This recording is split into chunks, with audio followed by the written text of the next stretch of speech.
the hardest lessons to learn in life is how to lose, not merely how to win. These days, we seem to be depriving children of the right to learn this terribly important lesson. For some reason, our education system seems to have decided that no child should ever feel the sting of failure, whether it's forever being advanced to keep with their age-appropriate class, even when they've not mastered the lessons of the previous year, or handing out participant ribbons at sporting events rather than first, second, and third. Categories are created at the prom so that everyone is voted for something.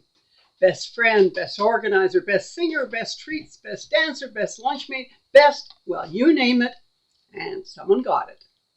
And parents aren't much better. If their child comes home crying, someone else is responsible. Did another child hit you? Call the school, call the parents, demand a meeting.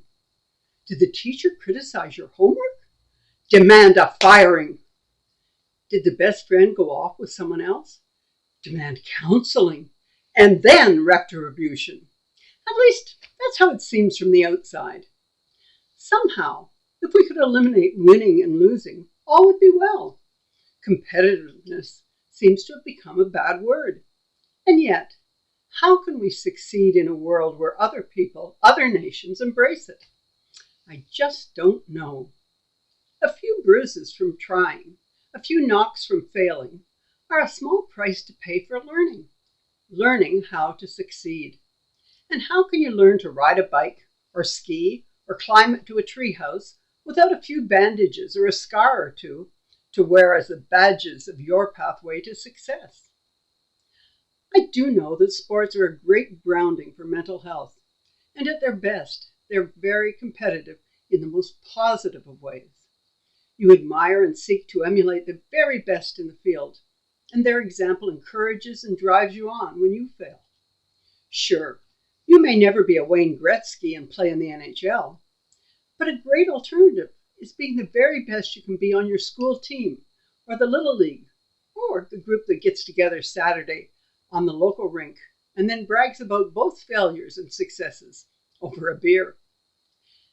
You end up a healthier person, both physically and mentally, than the one who quit because he wasn't the first pick or didn't get the ice time his mother thought he deserved. Marks at school should tell you your strengths and your weaknesses, not soothe your fragile ego. I once worked with an immigrant family who did not understand the sensitivities of children in Canada. They were convinced their daughter was doing well because every paper she brought home had check marks on it, not an X to be seen. It was only when they learned that the school's policy was that all such papers belonged to the child and that no child would want nasty marks on their papers or exams. At that point, they went back to those perfect papers and realized their child was getting less than 25% of the work done properly. Tutors and hard work to catch up turned things around, with parents watching like hawks ever after. When one looks back on the successes that shine in memory, it generally is the ones that took a lot of hard work. Early morning training in the freezing rain, criticism, hopefully tempered by encouragement, accepting that achievement takes a certain form of toughness that precludes giving up. Academically, it means sacrificing time from television or twittering or hanging out with your friends in favor of the library or the lab. Stress comes with due dates for papers and exam times, but stress will also come in the workplace, and one is ready, having spent long hours editing that essay or thesis. Memorizing the timetables or the 23rd Psalm or the national anthem is good training for the brain. Sure, your phone can multiply faster, but it doesn't teach you how that works.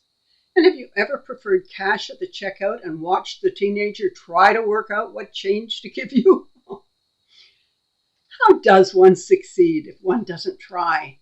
And how does one keep trying if you haven't learned the advice of the old Nat King Cole song on when you fail? You pick yourself up, dust yourself off, and start all over again. Learning to lose well from an early age sets you on the road to success. I grew up with parents who told me that I could do anything if I set my mind to it. Now, I know that isn't entirely true. You can't be queen if not born into the right family. You're unlikely to be an award-winning folk singer when you're tone deaf. And short legs probably mean you won't break through the 4-minute mile.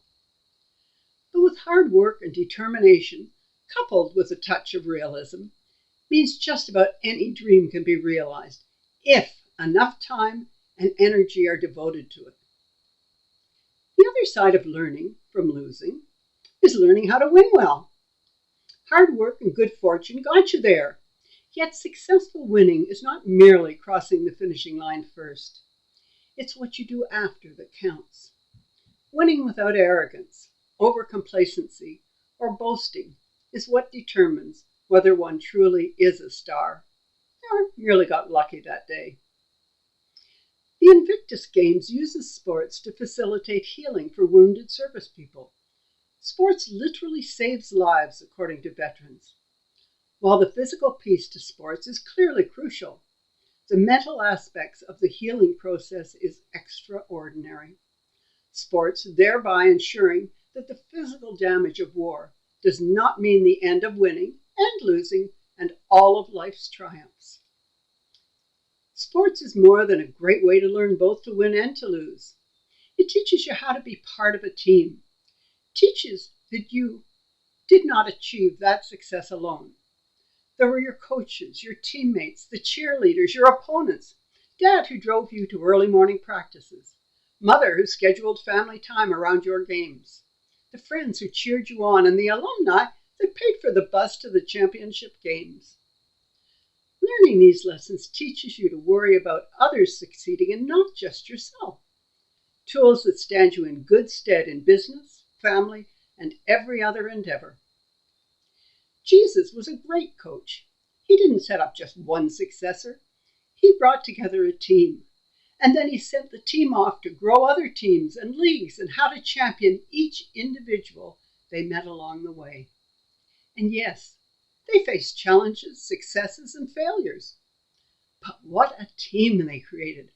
One that we can all be proud to call our own. So, instead of a prayer, I offer a few lyrics from Pick Yourself Up as inspiration for the week. Nothing's impossible, I have found, for when my chin is on the ground, I pick myself up, dust myself off, and start all over again.